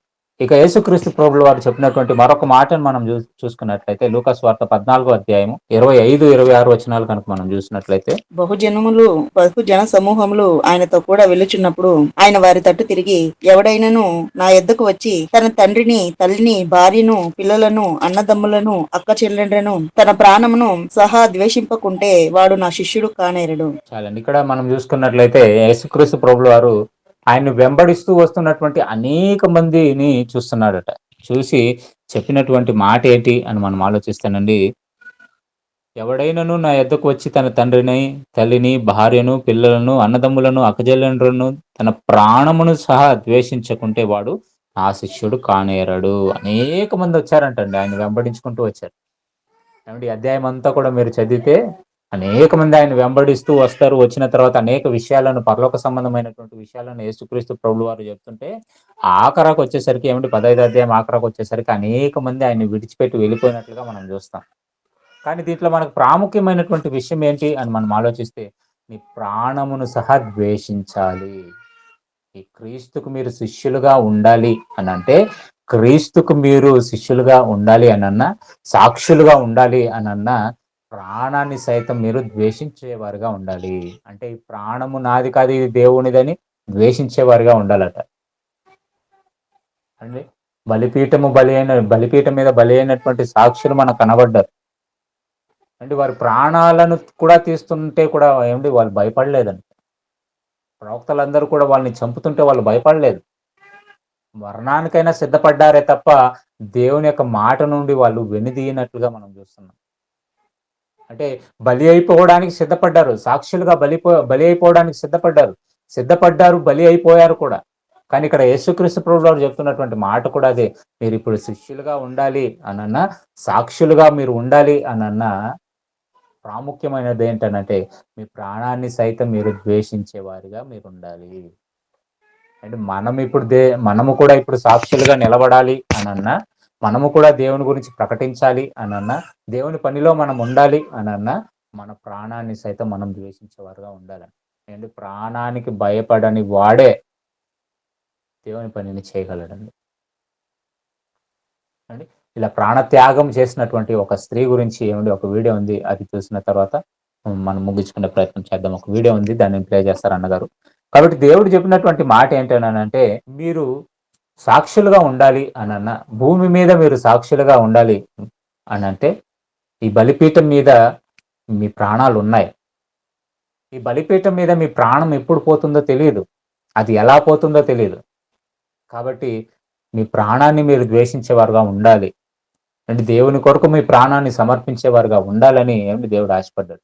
మరి ఆ రోజులలో క్రైస్తవుల పరిస్థితులు ఎలా ఉన్నాయో ఏమిటి ఒక్కసారి మనము చూద్దాం. వాళ్ళ పరిస్థితులు ఎలా ఉన్నాయి, వాళ్ళ బ్రతుకులు ఎలా ఉన్నాయి, మొదటి శతాబ్దంలో, రెండవ శతాబ్దంలో ఎన్ని కష్టాలు అనుభవించారో, ఎన్ని హింసలు అనుభవించారో ఏమండి మనం ఇదొక చిన్న సంగతి మనం వింటేనే మనకు అర్థమైపోతుందండి.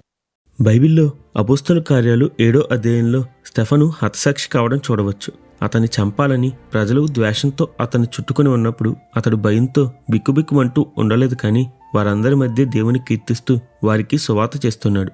ఇక ప్రజలు అతన్ని చంపడానికి రాళ్ళు తీసినప్పుడు అతనికి తన చుట్టూ ఏం జరుగుతుందో కాకుండా పరలోకంలో ఉన్న దేవుడు, ఆయన మహిమ కనబడుతుంది. కన్ను మూస్తూ కూడా అతడు, ప్రభువా, వారి మీద ఈ పాపం మోపకమని చెప్పి ప్రభువులో నిద్రించాడు. స్టెఫనుకు తెలుసు తాను ఇక్కడ కళ్ళు మూస్తే క్రీస్తు రాజ్యంలో కళ్ళు తెరుస్తానని. అదే విశ్వాసంతో ఆది సంఘంలో క్రైస్తవులు ఎన్నో హింసలు పొంది కూడా ప్రభు కొరకు స్థిరంగా నిలబడ్డారు. ఇలానే ఒక స్త్రీ క్రీస్తు కొరకు ధైర్యంగా నిలబడి ఆయన కొరకు హతసాక్షి అయింది. ఆమెనే బ్లాండీనా.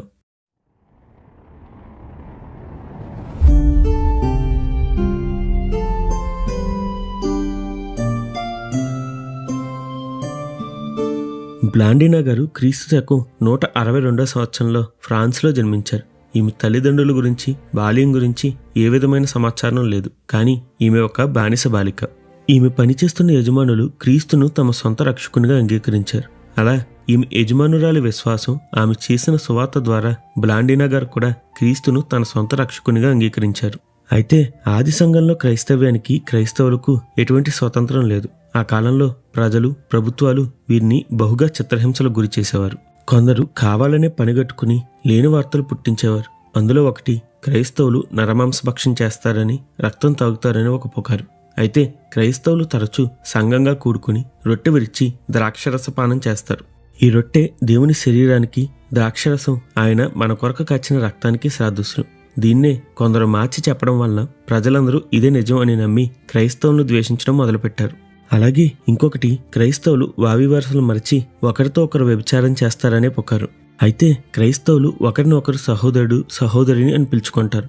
అలాగే భర్త భార్యను, భార్య భర్తను ఇతరులకు చెప్పేటప్పుడు సహోదరి, సహోదరుడు అని సంబోధించడంతో దీనిని కొందరు మార్చి తప్పుడుగా ప్రచారం చేశారు.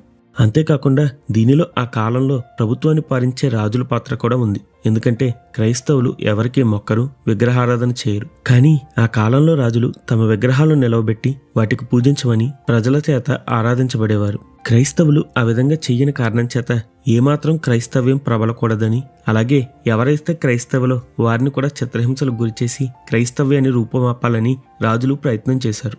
కానీ సాధు సుందర్సి గారు చెప్పినట్లు నిజమైన క్రైస్తవుడు గంధం చెక్క లాంటివాడు. తన నరికేవారికి అతడు సువాసన వెదజల్లుతాడే కానీ తిరిగి హాని చేయడు. అలాగే లోకం క్రైస్తవులను ఎంతగా హింసిస్తే అది అంతగా ప్రబలి ఎల్లలు దాటి ప్రపంచం అంతా వ్యాపించింది. ఆ కాలంలో రాజులు తమ పుట్టినరోజు వేడుకలను చాలా ఘనంగా జరిపేవారు. రాజ్యం అంతటికీ కన్నుల విందు చేసేవారు. అదేవిధంగా క్రీస్తు శకం 177లో మార్కస్ అరీలియస్ అనే రాజు వేడుకలను ఏర్పాటు చేశాడు. అయితే ఈ వేడుకలకు గ్లాడియేటర్లను పిలవడం, యోధుల చేత యుద్ధ విన్యాసాలు చేయించడం చాలా ఖర్చుతో కూడిన విషయం. అలా కాకుండా క్రైస్తవులను చిత్రహింసలు గురిచేస్తుంటే చూసిన వారికి ఆనందం, రాజుకు ఖర్చు ఉండదు. అందుకే రాజు క్రైస్తవులను పట్టి చెరసాల్లో బంధించి ఉంచేవాడు. అలాగే ఒకరోజు 15 సంవత్సరాల బ్లాండినాను, ఆమెతో పాటు ఆమె యజమానులను, ఇతర క్రైస్తవులను రాజు బంధించి చెరసాల్లో వేశాడు. చెరసాల్లో 15 సంవత్సరాల బ్లాండినాను సైనికులు చిత్రహింసలకు గురిచేశారు. ఇలా చేస్తే ఆమె దేవుని దూషిస్తుందని, క్రైస్తవ్యాన్ని వీడుతుందని అనుకున్నారు. కానీ అలా కాలేదు. చివరికి ఆ రోజు రానే వచ్చింది. ఆమెను ఫ్రాన్స్లో లయోన్స్ అనే ప్రాంతంలో యాంపీథియేటర్లో కర్రకు వేలాడదీసి ముళ్ళ కుంకీలు ఉన్న కొడాతో వీపు మొత్తం దున్నబడేలా కొట్టారు. రక్తం కారి మాంసపు ముద్దలు బయటకు వచ్చి పడ్డాయి. కానీ ఆమె తన విశ్వాసాన్ని వీడలేదు. పైగా నేను క్రైస్తవురాలను, మేము ఏ తప్పు చేయలేదు అని సమాధానం చెప్పింది.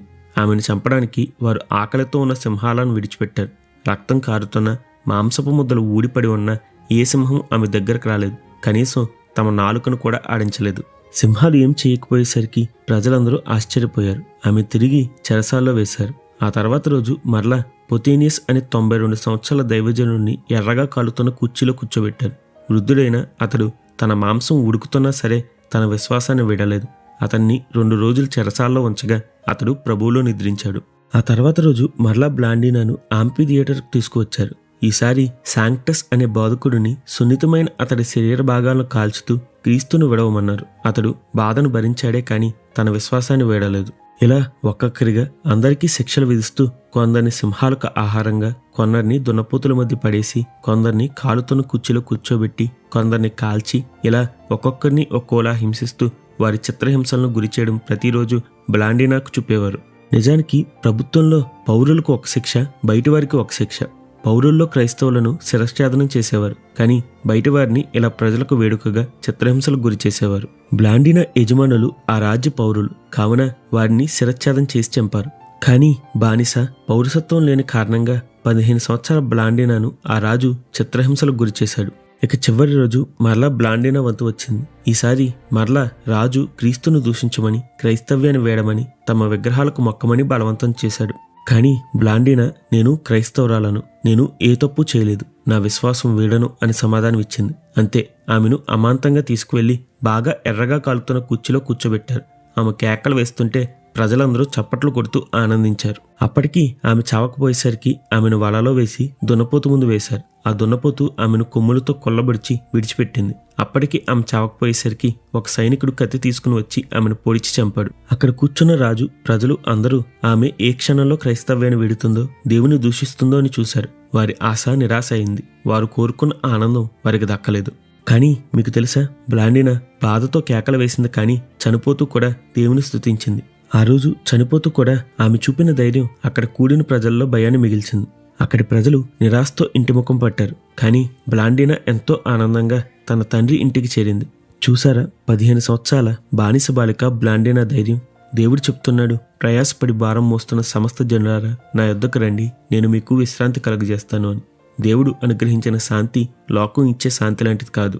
అది నిరంతరం నిలుస్తుంది. ఆ ఆనందం నిత్యం ఉంటుంది. మన చర్మం ఊడదీసిన, మనలను చిత్రహింసలకు గురిచేసిన దేవుడు అనుగ్రహించిన శాంతి సమాధానాలను ఎవరూ మన దగ్గర నుంచి దొంగలించలేరు. అందుకే బ్లాండినా దేవుని కోసం స్థిరంగా నిలబడింది. ఆమెకు తెలుసు తనకు నిత్యరాజ్యం ఉందని, ఈ లోకం అశాశ్వతమని. బ్లాండినా దేవుడే నీ దేవుడు, నా దేవుడు కూడా. అందుకే శోధన వచ్చినప్పుడు కృంగిపోక ధైర్యంగా నిలబడదాం. పందెంలో ఓపికతో పరుగెట్టి మన కోసం దేవుడు సిద్ధపరిచిన కిరీటాన్ని పొందుకుందాం.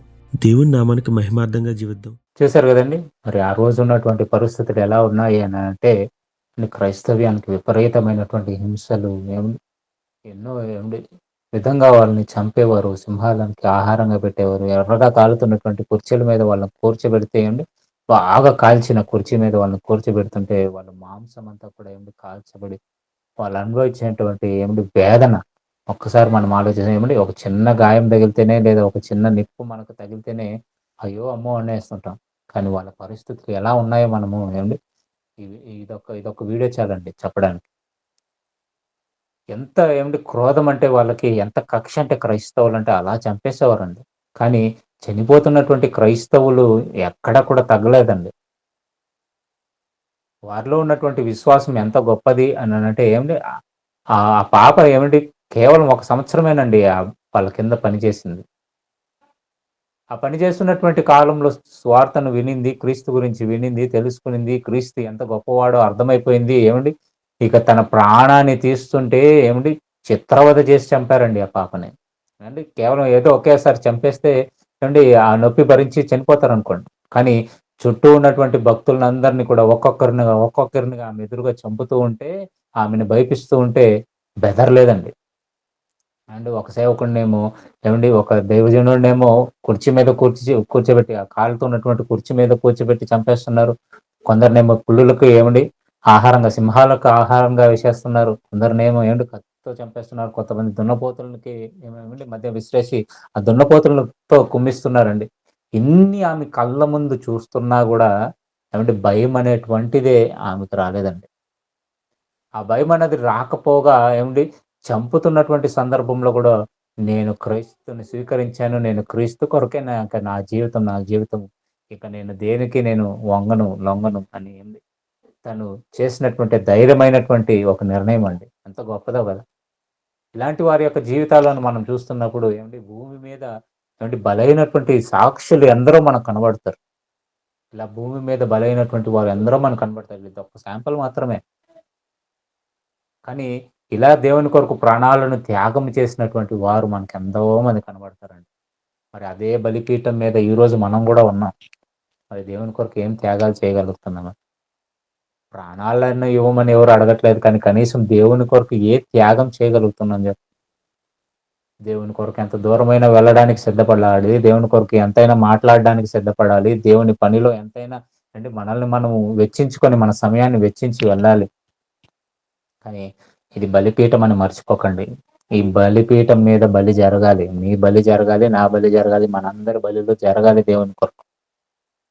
మనము కూడా సాక్షులుగా ఉండాలి దేవుని కొరకు అనంటే, దేవునికి ప్రియులుగా మనం ఉండాలి అనంటే బలి జరగాలి. బలి అంటేనే ఏవండీ కేవలం ప్రాణాలను విడిచిపెట్టడమే బలి అనుకోకండి.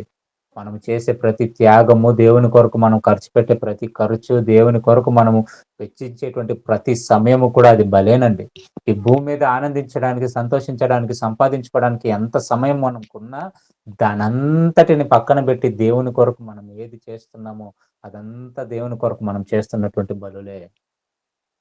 అదే మన గురించి సాక్ష్యం ఇస్తాయి. అంటే ఆ బలులను మనం అర్పించగలుగుతున్నామా దేవుని కొరకు? బలైపోగలుగుతున్నామా? మన జీవితాలను మనం బలిగా పెట్టగలుగుతున్నామా దేవుని కొరకు ఏమండి? అందుకని క్రీస్తు ప్రభుల వారన్నారు, "నా నిమిత్తము మీరు ప్రాణమును సహితము మీరు ద్వేషించాలి." అంటే ప్రాణాన్ని ద్వేషించడం అంటే ఏంటి? మన ప్రాణానికి అవసరమైనటువంటిది లేదా మన దేహానికి అవసరమైన వాటి కొరకు మనం ఎంతైనా ప్రయాసపడతాం. ఎంత దూరమైనా వెళ్ళిపోతుంటాం. ఎన్నైనా చేస్తుంటామండి. కానీ దేవుని కొరకు అనగానే ఏవండీ ఎన్నో సందర్భాలలో ఆలోచిస్తాం. దేవుని కొరకు లీవ్ వేయడానికి ఏవండీ ఆలోచిస్తుంటాం. దేవుని కొరకు ఖర్చు పెట్టడానికి ఆలోచిస్తున్నాం. వెళ్లి సువార్త ప్రకటించడానికి ఆలోచిస్తాం. ఎవరైనా సువార్తను ప్రకటిస్తుంటే వాళ్ళకి సహకరించాలా వద్దా అని ఆలోచిస్తుంటాం. ఎన్నో ఆలోచనలు కదండీ మనిషి మధ్యలో. క్రైస్తవుల మనసులలో ఎన్నో ఆలోచనలు, ఎన్నో ప్రశ్నలండి. కానీ మనం దేవుని చేత అంగీకరింపబడాలి. ఆయనకు మనం మనకు శిష్యులుగా మనం ఉండాలి. ఆయనకు సాక్షులుగా మనం ఉండాలి అనంటే ఆఖరికి మనం ప్రాణాన్ని సైతం పెట్టడానికి సిద్ధంగా ఉండాలని. ఇందులో మరొక్క వ్యక్తి గురించి మనం తెలుసుకొని ముగించుకుందాం. ఒక 2 నిమిషాలు. అంటే ఆంధ్రాలో ప్రాంతంలో ఏవండీ ఒక సహోదరుడు ఉండేది. కొంతకాలం క్రితం జరిగినటువంటి ఒక నిజమైనటువంటి సంఘటన. దానికి సంబంధించినటువంటి వీడియో లేదు కానీ ఇది ఒక బోధకులు చెప్తుంటే నేను విన్నాను. ఆమెకి కుష్ఠరోగంతో ఏవండీ మంచం మీద పడుంది. ఆమెకి బాగాలేకోకుండా ఆరోగ్యం బాగాలేకోకుండా ఏవండీ మంచం మీద పడుంది. తన తండ్రి ప్రతిరోజు ఆమె కొరకు సేవలు చేసేవాడు. అంటే ఆమెకి ఏదైనా అవసరమైతే ఆ తండ్రే చూసుకునేవాడు. ఇలా చూసుకుంటున్నటువంటి సందర్భంలో ఒకరోజు ఒక బోధకుడు వెళ్లి ఆరున్నటువంటి ప్రాంతంలో ఒక మీటింగ్‌లు ఏర్పాటు చేశాడు. సువార్త మీటింగ్‌లు ఏర్పాటు చేశారు.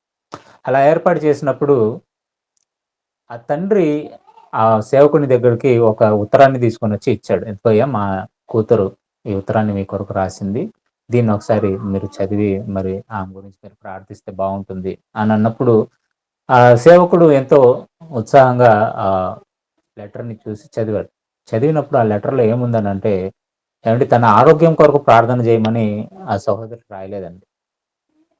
ఏమని రాసింది అనంటే, "ఇదిగో నా తండ్రున్నాడు. దేవుడిని ఇంకా తెలుసుకోలేదు. నేను దేవుని గురించి తెలుసుకున్నాను కానీ, నా తండ్రి ఇంకా దేవుని గురించి తెలుసుకోలేదు. ఆయన కొరకు మీరు ప్రార్థించండి. ఆయన మారాలని మీరు ప్రార్థించండి" అని చెప్పి, ఆ ఉత్తరంలో చదివిన వెంటనే ఆ సేవకుడికి ఎంతో ఏవండీ ఆశ్చర్యం కలిగింది. అయితే ఆ తండ్రి రిక్వెస్ట్ చేశాడు. ఆ బోధకుడిని రిక్వెస్ట్ చేశాడు. "అయ్యా దయచేసి మీరు ఒకసారి కుమార్తె దగ్గరకొచ్చి ప్రార్థన చేస్తే బావుంటుంది" అని అన్నప్పుడు సభలను ఆర్గనైజ్ చేసేటువంటి వారు, ఏర్పాటు చేసినటువంటి వారు, మరి మీరక్కడికి వెళితే మరి మనకిక్కడ సమయం సరిపోదండి. మీరు వాక్య పరిచర్య చేయాలి గదా!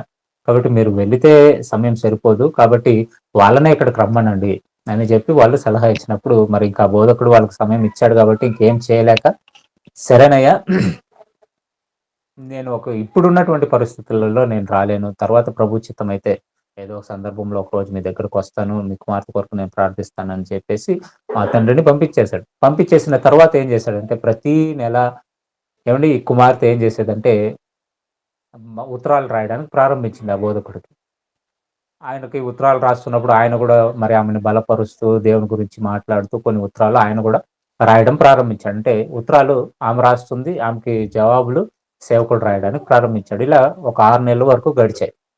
గడిచిన తర్వాత 6 నెలల తర్వాత ఏమైంది అనంటే, ఇంక ఉత్తరాలు రావడం ఆమె దగ్గర నుంచి ఉత్తరం రావడం నిలబడిపోయింది. లెటర్స్ ఏమి రాలేదాయనకి.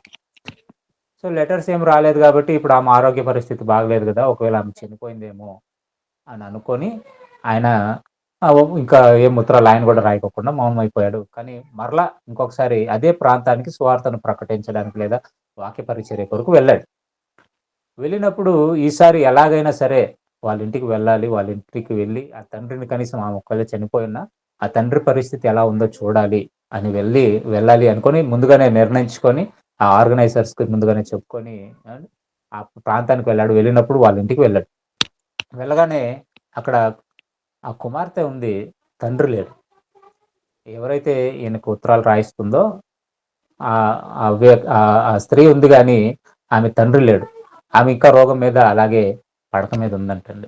ఆమెకి ఏమిటి పక్షవాయువు, చేతులు కాళ్ళు ఆడవు. కేవలం మాటలు మాత్రం మాట్లాడగలదు. ఇంకే పని కూడా ఆమె చేసుకోలేదు. అలాంటి పరిస్థితులలో ఆయన వెళ్లి ఆమెను చూసినప్పుడు బాధపడి, "ఏండి మరి ఇన్ని రోజులు మీరు ఉత్తరాలు రాస్తున్నారు కదమ్మా! ఎందుకు సడెన్‌గా మీరు ఉత్తరాలు రాయడం ఆపేశారు" అనంటే, ఆమె జరిగిన విషయం చెప్పింది. దేవుడు మా జీవితంలో ఒక మంచి కార్యాన్ని చేశాడండి. అదేంటనంటే, మా తండ్రి కొరకు ప్రార్థించమని మిమ్మల్ని అడిగాను. మా తండ్రి మరి క్రీస్తుని నమ్ముకున్నాడు, మారాడు. మారిన తర్వాత ఆయనకి కూడా ఇలాగే ఒక రోగమొచ్చి ఆయన కొన్ని రోజులు మంచం మీద ఉన్నాడు. మంచం మీద ఉన్నప్పుడు నేను ఆయన కొరకు ప్రార్థించాను. మరి ప్రార్థించినప్పుడు 2 వారాలకి అతడు చనిపోయాడు. మా తండ్రి గారు చనిపోయాడు కాబట్టి నా కొరకు ఇంకా నా పక్షాన ఉత్తరాలు రాసేవాళ్ళు ఎవరు లేక నేనిక రాయడం మానేశాను. కానీ నేను ఎలా బ్రతుకుతున్నాను మరి నువ్వెలా బ్రతుకుతున్నావమ్మా అని అడిగినప్పుడు, మా నాయన ఆల్రెడీ నా పేరు మీద కొంత బ్యాంక్‌లో డిపాజిట్ చేశాడు. దాని ద్వారా వచ్చేటువంటి సొమ్ము దానికి వడ్డీ వస్తుంది గదా! ఇంట్రెస్ట్ వస్తుంది గదా! దాంతో నేను నా ప్రతి అవసరతలు నేను తీర్చుకుంటున్నాను. ఒక వ్యక్తి నాకు సహాయపడుతున్నాడు. వెళ్లి నా డబ్బులు ఇంట్రెస్ట్ డబ్బులు డ్రా చేసుకొనొచ్చి నాకిస్తే, అతనికి కూడా నేను కొంత సొమ్మునిచ్చేవాడిని. అతడు నన్నేం జేస్తాడంటే, ప్రతిరోజు తన ఆటోలో తీసుకొని వెళ్ళి ఒక కాలేజీ దగ్గరో, లేదా ఏదో ఒక జనాలు ఎక్కువగా కూడుకునేటువంటి స్థలం దగ్గర నన్ను కూర్చోబెడతాడు. అక్కడ నన్ను విడిచిపెడతాడు. విడిచిపెట్టిన తర్వాత నేనక్కడ ఉండి అనేక మందికి నేను క్రీస్తు నిజమైనటువంటి దేవుడు కాబట్టి ఆయన్ని మీరు నమ్మండి అని సువార్తను అనేక మందికి చెప్పాను. ఇలా చెప్తుంటుండగా ఒక సంవత్సర కాలం పట్టుకు ఒక 5 మంది క్రీస్తుని నమ్మి నేను చెప్తున్నటువంటి సువార్తను విని క్రీస్తుని నమ్మి వాళ్ళు మరి బాప్తిస్మం పొందుకోవడం జరిగింది అని ఆయన చెప్పినప్పుడు ఆయన చాలా సంతోషించాడు.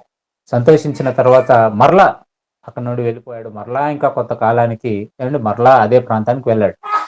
ఆ ప్రాంతానికి వెళ్లి సువార్తను ప్రకటించడానికి వెళ్ళినప్పుడు లేదా మీటింగ్స్ కానీ వెళ్ళినప్పుడు ఆయన వెళ్ళిన సమయానికి ఆమె చనిపోయింది. కానీ ఒక యవ్వనస్తుడు ఆయన ఆ మీటింగ్‌లో వచ్చి ఆయన పక్కలో కూర్చున్నాడట.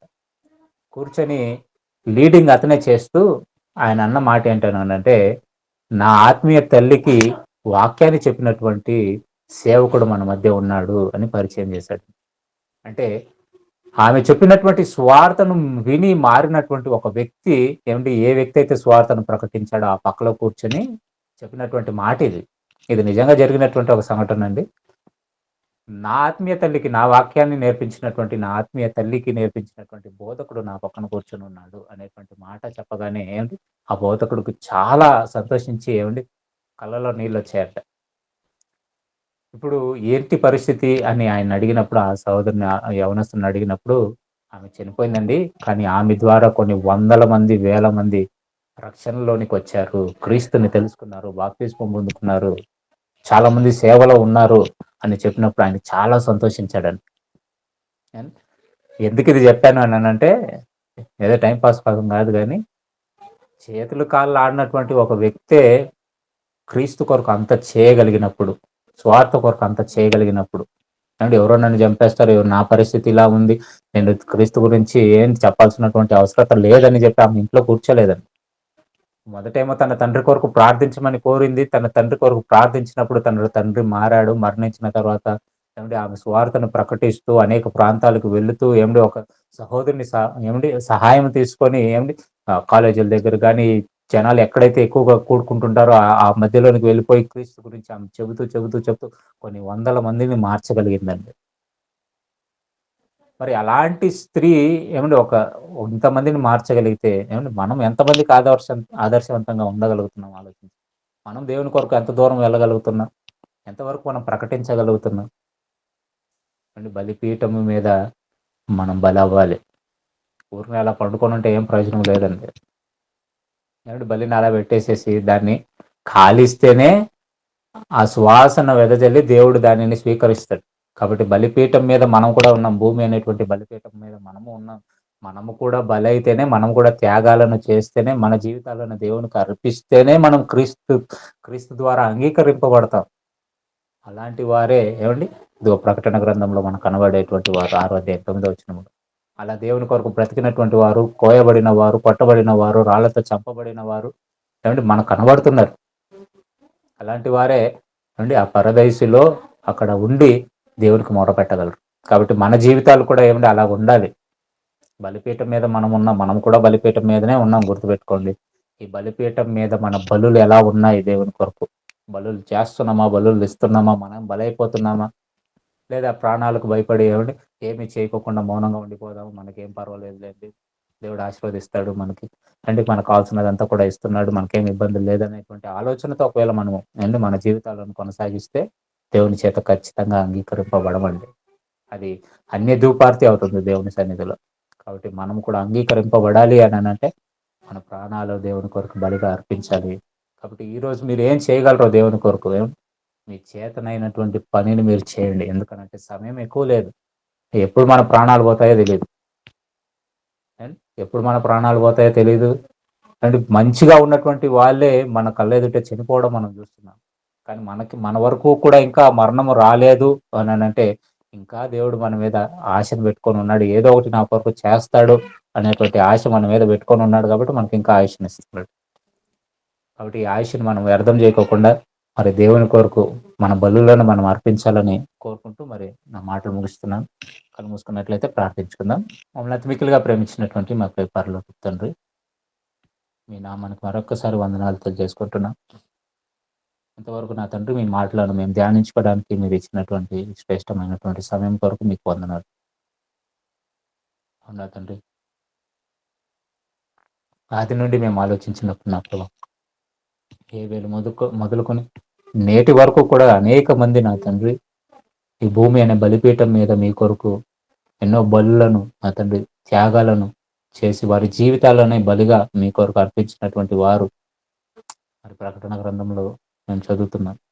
వారి ఆత్మలు మరి ఆ బలిపీఠం కింద ఉన్నట్లుగా వారందరూ కూడా మీ దగ్గర మొరపెట్టుకుంటున్నారు. తొందరగా మీ యొద్దకు రావాలని ఆశపడేటువంటి ప్రాణాలుగా మాకు కనబడుతున్నారు నా తండ్రి. ఈ భూమి అనేటువంటి బలిపీఠం మీద మేము కూడా ఉన్నాం నా తండ్రి. క్రీస్తు వలె ప్రాణ త్యాగానికి కూడా నా తండ్రి మేము సిద్ధపడాలి అని మీ లేఖనాలు సెలవిస్తుంటున్నాయి. కనుక క్రీస్తుని ధరించుకున్నటువంటి మేము నా తండ్రి ఈ భూమి మీద మా ఆశల కొరకు నా తండ్రి, మా సుఖాల కొరకు మేము ఆలోచించకుండా మా జీవితాలను మీ కొరకు బలిగా అర్పించుటకు సాయం చేసి నడిపించండి. ఎన్నో ప్రాణ త్యాగాలు నా తండ్రి మా ఎదుట కనబడ్డాయి. వారందరూ కూడా మీ కొరకు నా తండ్రి బలిగా అర్పింపబడి మీ చేత స్వీకరింపబడ్డారు. అనేక మంది మారడానికి నా తండ్రి మాదిరిగా ఉన్నారు. కాబట్టి మా జీవితాలలో కూడా నా తండ్రి మేము కొందరినైనా మార్చడానికి ఎన్ని బలులైనా ఎన్ని త్యాగాలైనా నా తండ్రి మా జీవితాల ద్వారా మేము జరిగించటకు మేము నిశ్చయించుకొని నా తండ్రి మీ పనిలో కొనసాగుటకు సాయం చేసి నడిపించమని కోరుకుంటూ, మరి ఇంతవరకు మీ మాటలను నా తండ్రి అందించడానికి మీరు నాకు ఇచ్చినటువంటి మీ మాటలను బట్టి మీకు వందనాలు తెలియజేసుకుంటూ, మరి విన్న మాటలు నా తండ్రి వ్యర్థంగా పోకుండా మీ యొక్క బిడ్డలను తండ్రి విలువైనటువంటి మార్పును తీసుకొని రావడానికి సాయం చేసి నడిపించండి. మేమందరం కూడా నా తండ్రి మీ యొక్క పని కొరకు ఈ భూమి మీద మీరు ఇచ్చినటువంటి మా ఆయుష్కాలను ఉపయోగించుకోవడానికి సాయం చేసి నడిపించమని కోరుకుంటూ, మరి ఆన్లైన్ క్లాస్లో జాయిన్ అయినటువంటి ప్రతి బిడ్డను బట్టి నా తండ్రి ప్రార్థిస్తుంటున్నాను. పేరు పేరున దీవించండి, ఆశీర్వదించండి. పర సంబంధమైనటువంటి ప్రతి దీవెనలతో మీ బిడ్డలు నింపమని కోరుకుంటున్నాం, నడిపించమని కోరుకుంటున్నాం నా తండ్రి. ఈ భూమి మీద మాకు అవసరమైన ప్రతి ఈవిని నా తండ్రి మీ చిత్తానుసారంగా దయచేస్తారు. కానీ ఈ ఈవుల కొరకు మేము పరుగెత్తక నా ప్రభా తండ్రి, మీ రాజ్యం కొరకు ఈ భూమి మీద మీరు మాకు ఇచ్చినటువంటి కాలంలో పరిగెత్తగలుగుటకు అనేక మందిని నా తండ్రి మీ సన్నిధికి నడిపించగలుగుటకు సాయం చేసి నడిపించమని కోరుకుంటూ, ఒకనాడు అపోస్తుల జీవితాలు నా తండ్రి, ప్రవక్తల జీవితాలను మేము చూసినప్పుడు నా తండ్రి, వారు చంపబడ్డ మిమ్మల్ని విడవలేదు. మేము కూడా నా తండ్రి అలాంటి పరిస్థితులు మా జీవితాలలో వస్తే మేము కూడా వెనుదీయక మీ యొక్క బలమైనటువంటి సాక్షులుగా మేము నిలబడగలగటకు సాయం చేసి నడిపించమని కోరుకుంటూ, మరి ఇది చక్కని క్లాస్ను ఆర్గనైజ్ చేస్తున్నటువంటి నా తండ్రి, మరి అయ్యగారిని అలాగే సామాన్య గారిని ఇరువురిని కూడా జ్ఞాపకం చేసుకుని నా తండ్రి తన కుటుంబాలకు కూడా తోడుగా ఉండి నడిపించమని కోరుకుంటున్నాం. ఇంకా అనేకమైనటువంటి కార్యక్రమాలు నా తండ్రి మీ కొరకు జరిగించడానికి మీ బిడ్డలకి మరింత బలాన్ని ఇచ్చి నడిపించమని కోరుకుంటూ, మరి ఎవరైనా అనారోగ్యంతో నా తండ్రి బాధపడుతుంటే ఆరోగ్యాన్ని దయచేయమని కోరుకుంటున్నాం.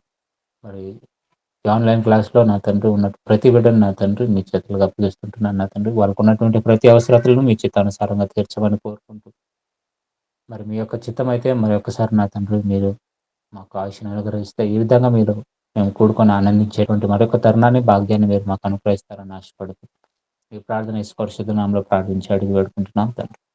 ఆమేన్.